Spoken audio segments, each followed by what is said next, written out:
All right, let's jump right in. Today, we're taking a massive step back from the usual daily noise to look at something just truly fascinating. We are entirely dismantling modern hustle culture. We're going to dig way past the usual motivational fluff to uncover the deep evolutionary psychology of real achievement. And we're going to use ancient philosophy to fundamentally rewire how we view ambition and self-mastery. So, let's get into it. The truth is the world doesn't need more exhausted, wealthy ghosts. Man, that quote hits hard, doesn't it? It's just so incredibly validating. Because, we're constantly told that if we just wake up at 4 a.m., grind for 12 hours a day, and stack enough cash, we'll finally reach that elusive state of arrival. But if you look closely at the guys who actually hit that peak, a staggering number of them find themselves utterly hollow. The promised finish line turns out to be a total mirage, and the reality that so many face at the top is just sheer, bone-deep exhaustion. Section 1. The Trap of Modern Success. Okay, let's really dive into this. To build a framework for real achievement, we first have to deconstruct the specific cognitive hurdles keeping people stuck on this endless treadmill. And the first massive psychological trap is what experts call the arrival fallacy. Essentially, this is the cognitive illusion that hitting a major life goal, whether that's, seeing $1 million in your account, getting the corner office, or reaching a certain social status, will permanently lock in your happiness. We aim for these massive targets, truly believing they offer a permanent emotional payoff. But the brain simply doesn't work that way. It's a completely false promise. Which leads us directly to the hedonic treadmill. See, when you hit a goal, your brain releases a big spike of dopamine. But here's the catch. Your baseline adapts incredibly fast. It's literally like we're hamsters running on a wheel. Suddenly, that brand new sports car is just your car. The big promotion, that's just your new normal. You're forced to run faster and faster just to stay in the exact same emotional place. The Stoic philosopher Epictetus actually pointed this out centuries ago. He said, "No man is free who is not a master of himself." When you're just chasing dopamine spikes, you aren't a master at all. You are profoundly trapped. Section 2. The shift to an internal locus of control.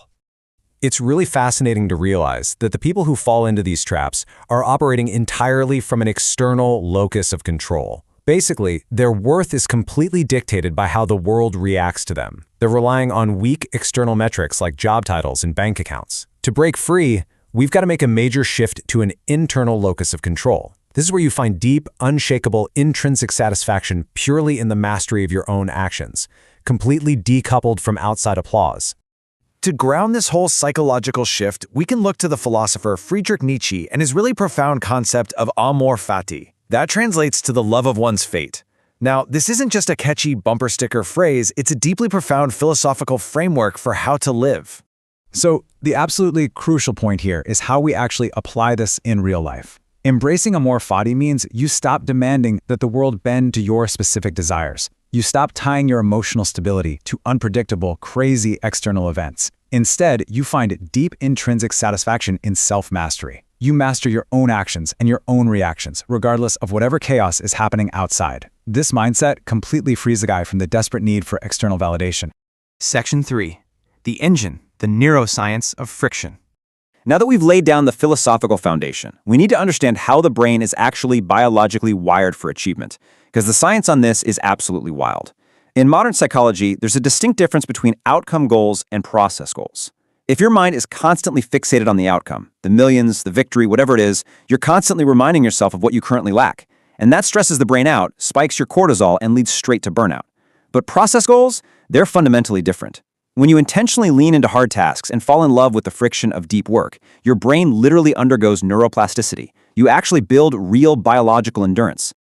Now, what's incredibly fascinating about this is a specific brain structure called the anterior mid-cingulate cortex.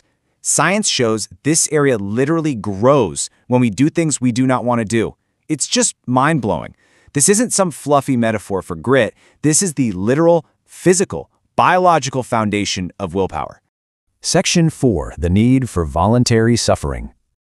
Building that willpower brings us to a concept our modern society desperately tries to avoid. The legendary psychologist Carl Jung noted that man needs difficulties. They are necessary for health. In our world today, which is built almost entirely on instant gratification, it is so ridiculously easy for our psychological immune system to grow weak. We constantly mistake comfort for actual peace. We can anchor this truth with the profound discoveries of psychiatrist and Holocaust survivor Viktor Frankl. He observed firsthand that human beings aren't actually looking for a completely tensionless, easy state. What we actually need for a fulfilling existence is the striving and struggling for a worthwhile goal. We desperately need a self-chosen mission that demands something of us. So here's the ultimate challenge for us. If you really want to unlock your highest psychological level, you've got to stop asking how to make life easier. Instead, ask yourself, what is a burden heavy enough that bearing it gives your life ultimate meaning? Once you find that mission, success isn't just some shallow chase anymore. It becomes a completely natural byproduct of doing your duty. Section 5. Integrating your darker shadow. Society so often tells men to suppress their ambition, their competitive drive, and their raw aggression. But psychological suppression corrupts those forces. It creates a weak man who ends up resentful, passive-aggressive, and incredibly fragile. The truly successful, peaceful man does not eliminate his dangerous edge. He tames it. He integrates that raw primal energy and channels it into creation and relentless focus. He is capable of immense force for sure, but he has the absolute ironclad discipline to keep his sword firmly in its scabbard, choosing exactly when and how to wield it. Section 6. Reframing failure as data. And this brilliantly illustrates our final cognitive shift. Listen, if you're pursuing a heavy burden, you are going to encounter setbacks. It's inevitable, and that requires a radical rewiring of our perception of failure. Most people internalize failure as an identity statement. Their ego takes a huge hit, their brain tells them they literally are a failure, and this triggers step 2. Learned helplessness, where they just throw their hands up and stop trying entirely. But the exceptional mind, it skips the ego completely and moves straight to step 3, data acquisition. In science, a failed experiment isn't an emotional tragedy, right? It's just a data point that eliminates an incorrect variable. When you decouple your ego from your outcomes and view failure purely scientifically, you become psychologically invincible. You can lose a battle without losing your mind. We'll wrap up this deep dive with a legendary reminder from the Roman Emperor Marcus Aurelius. Failure isn't the opposite of success. It's the very framework upon which success is built. So it's time to let go of all those shallow promises of hustle culture, turn off the noise, and do the real, deep, internal work. Remember, the success you're actually looking for isn't out there in the world.